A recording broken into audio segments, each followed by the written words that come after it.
everybody, welcome back to my channel.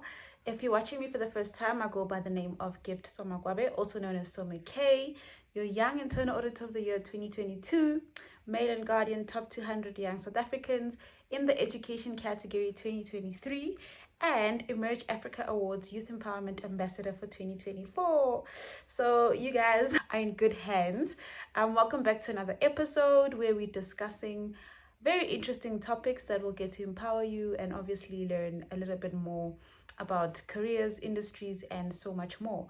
Before we actually get into it, please don't forget to like, share, subscribe, comment, and of course, enjoy this video. I'm going to give you 8 tips or points that you need to know when you're actually preparing to leave your current job or resign or whatever, and you're moving to a different company. This is very important because I feel that everyone's resignation or offboarding process is quite unique because we all go through different emotions at different times and we all have different reasons for why we're leaving. So it's a very delicate situation and time of your life. It's not just easy to just uproot yourself and, root yourself into a different space with different people and different ways of working. So I'd really like to use some of my experience and what I've seen from different people who have left their companies or have started a new job or whatever it is. And I feel these pointers are very important so that you can consider them if this ever happens to you. Okay, so the first one for me is identify the must talk to person when you're about to resign. And the reason why I say must is you don't have to talk to everyone, but your must person is obviously somebody that is like an HR representative and also in a higher position, and someone that I think you highly respect and you feel that you wouldn't want them to not know about this. So basically, sort of like your partner or your boss or your senior manager or whoever, the head, but somebody in that space. So basically, you need to sort of resign in person or have a conversation. You do not want your partner or the head of the department hearing about it just via email without actually having that conversation. So sometimes it throws them off, guys, to just open their laptop and next thing, how? You're resigning? When? What? Like, what's happening, So it's best to first have that appointment and just set up time and say, hey, I want to talk to you about something. And you actually get to the point where you're explaining that this is what's going to happen. I will be sending you out an email explaining that I'm resigning officially and so forth. But you feel at ease because they already know what's coming and you've explained your reasons for leaving. So there isn't that back and forth again to say, you didn't tell me why you're not leaving, or why you're leaving and stuff like that. So it really makes it easier for the both parties. Number 2 is explaining the reasons why you're leaving during the conversation, right? So what did I write here? Oh, guys, my handwriting. Next reason is explaining the reasons why during your conversation, which is what I touched a bit on in the first point. So it's very important that you explain your reasons, but you don't burn bridges. I emphasize, do not burn bridges. And that's just a saying to say, it's not saying don't tell you the truth or how you actually feel or your reasons, but say it with respect, guys. And keep in mind that you built a relationship with these people or the company, and you were once part of them or still are. So you do not want to leave in a way that leaves you with a bad mark, or just that thing of she's got attitude, or she thinks she's now better than us and stuff like that. So very important that you do not burn bridges. So have your reasons stated. You may be leaving due to an increase in salary, which you feel that they couldn't accommodate in your current employment. You may be leaving because you're relocating, family stuff, or your husband, wife found a new job and you need to go with. You may be leaving due to health reasons. There's so much reasons why you could be leaving, and put that out, but you don't have to give out your entire life. This one is tricky because if you get a counter offer, you'll be in a space where you feel like you want to stay, but you're scared to stay because if there's a counter offer, you might have to work a little bit harder to prove why you got that increase, right? And if you go, you'll feel bad because you feel like you've left another higher salary basically. So try to understand if you're money driven, career driven, and if you're always looking for a different challenge. So it's very important when you get to counter offers.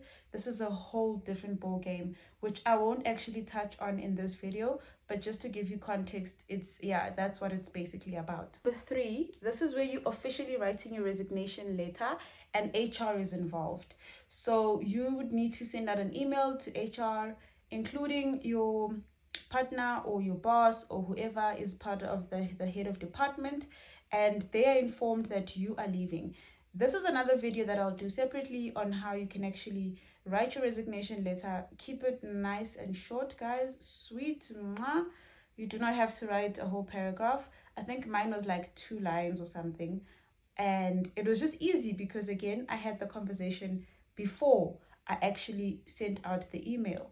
But you just thank them for everything and the opportunities, and you just wish them all the best as you are leaving, and that's it. And HR will take it from there, where they start kicking the process in terms of you actually officially offboarding. The next point is informing your manager on the job. Very important to do this. You are working with somebody, you need to show the respect. So this is, again, part of your must talk to people after you've spoken to the people at the top. The next person you need to tell is the manager, the people that you work with, because they need to plan ahead in terms of your responsibilities and the tasks that you've been currently doing, and start finding a replacement or doing a handover process. So again, when it comes to explaining your reasons for leaving, keep it nice and short. You do not have to explain to the world why you're leaving and so forth. Easy peasy. And what you're going to do next is, obviously, after telling your manager, is doing the handover process. So you kickstart your handover process, and I think I started doing that already during my notice period. So another point is, when you do your resignation, you need to explain when you're serving your notice and when is your last day, so that HR knows how to navigate around that in terms of payroll and removing you off the system. This also goes for when you're doing your handover process. You need to know when is the last day. Everyone needs to know when is your last day, so that they are aware of how much time they have left with you, and you know how much work you need to get done before you actually leave. So you need to state your responsibilities, find the person. If you're working with someone, you need to start teaching them the ropes and showing them that this is how things are done, because you will be leaving in a month or so. Okay, so the next thing is, while you're doing this handover process, it's very important that you are also considering that you now have admin that you need to take care of, which is wrapping up things. And this includes your offboarding process. Guys, that is such an exhausting, stressful process, because it involves so many approvals. The same way you get approved to join a company is the same approvals you need to leave a company. So if that doesn't get finalized before your last day, you are going to find yourself super stressed, because you cannot actually get paid. So some companies pay you on the last day that you leave, and you actually don't get paid on the 25th. I know in one of my previous videos, I think the resignation one, I explained that I didn't get paid on the 25th. And this is very important, because you need to now work around your debit orders and stuff and your finances. It's very tricky, especially coming from my end, because I never actually planned on leaving. It just actually happened. So I needed to quickly call my bank and letting them know that there will be a delay because of this, and there were other payments that I was able to just still continue with on the 25th. So it was a bit tricky. So you need to plan for that as well, that you will get paid probably a few days later, and it does have an impact, of course, on your debit orders. So that's very important.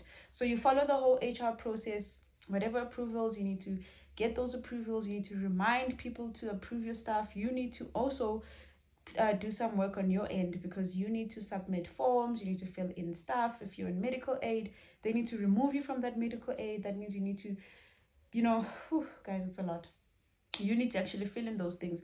It's just a lot. And I remember, I think with our offboarding, we had more than 20 items, and all those items need to be ticked off before your last day. The only items that should remain is you handing in your laptop and you handing in your access card once you leave the building. So those for me were the last two that I needed to make sure are outstanding. Everything else needed to be complete in order for me to get paid. This is going to be very important. Listen carefully. Avoid disclosing your new salary. I know it sounds like it's obvious and stuff, but you'd be very surprised how nosy or picky and people are when they hear that you're leaving. So people will try and ask you a lot of questions in different ways. And keep in mind this, these people are also going to talk to other people, so it's going to move around the entire department. So you need to be careful of the information that you give out, because people are always talking and they always want to know. So I believe it's something that's private, it's for you, you know what you're signing, your offer and stuff. So keep it to yourself. You can answer in a very, very calm manner and you just say, no, I'd rather not say. You know, it's up to them how they receive it, but it's your business and you do not have to disclose. The same way you do not have to disclose why you're leaving, or people will try and ask you the main reason for leaving, and you're like, what if your main reason is just leaving? What if your main reason is just honestly leaving? You just feel like it's time, or opportunities presented themselves. But people always try to poke you and get deeper. So you need to be very careful how you interact with those people at that period of time, because it goes back to what I was saying, the burning of bridges. If someone takes one little thing from your sentence and switches it around, it's going to be such a big thing in a negative way. And next thing, you look like this bitter person that wanted to leave, and now you're speaking bad because you are leaving. So very important. It goes back to the must talk to, which actually speaks to point number 8. Who do you tell? There are people that can hear about it through rumors and whatever, but there's certain people that I felt I needed to tell before I leave. And this was me sitting and having a conversation and saying, hey, I'm leaving at the end of next month or something.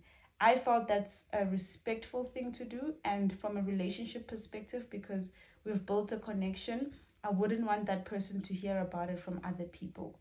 So there were quite a few people that I had to set up time with in office or via Teams if I was not in office, to just explain that this is what you're going to be hearing, and I want to confirm that it actually is true, but it's better if you hear it from me than the next person. So identify your people that you would like to tell. If there's no one, you don't have to. But the truth is, the word gets out eventually. And you don't have to also, disclose where you're going. People will try and ask where you're going. People find that as a sensitive information, because sometimes you just don't want people to know where you're going at that point in time. Other people wait until they announce it on LinkedIn. But again, guys, it's a preferential thing. I didn't really mind telling people where I'm going, because I knew at some point they would find out. So I was okay with that. So yeah, guys, those are the 8 points that I would like to share with you when it comes to leaving your job, especially your first job. You don't know how to do it. Like, it's weird. It's just weird. So for me, it was like a whole new process. Hopefully the next time, I don't know when that will be, but if ever I leave again, at least now I have a better understanding and I have more experience on how to navigate this whole situation. But I think I handled the situation well.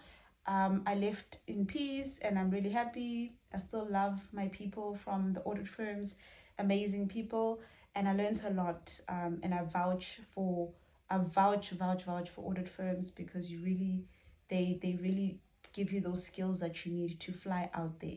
That was it from me, but I hope you enjoyed this video and you learned a lot. If you have any questions, I am available on all social media platforms: LinkedIn, TikTok, Instagram, except for WhatsApp for some people. But yeah, let me know, guys, if you have any questions, and don't forget to like, share, subscribe and comment. I will be doing a series on just this journey, so be on the lookout. I'll be posting videos about moving, how to conduct yourself in interviews for a new job, how to answer certain questions that are asked when you're leaving your first job and you're being interviewed for your next job, things about corporate. So we're really going to dive deeper, but I hope for now you learned a lot from this video, and I'll see you guys soon. Bye.